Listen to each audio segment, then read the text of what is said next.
আমি এখন দাঁড়িয়ে আছি জয়নগর জামতলা রোডে। এটা হলো জামতলা রোড, আর আমার সামনেই আছে দক্ষিণবঙ্গের শতাব্দী প্রাচীন পৌরসভা জয়নগর মজিলপুর পৌরসভা।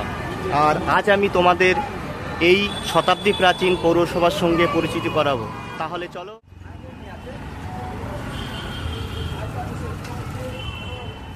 শতাব্দী প্রাচীন এই সেই জয়নগর মজিলপুর পৌরসভা, যার স্থাপত্যকাল 1869 সাল এবং সম্পূর্ণ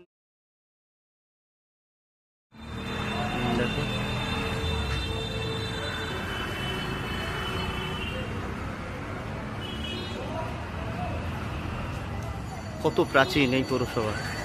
আরেকটা জিনিস লক্ষ্য করো, প্রত্যেকটা জানালার উপরে দেখো একটা করে সিংহের চিহ্ন রয়েছে।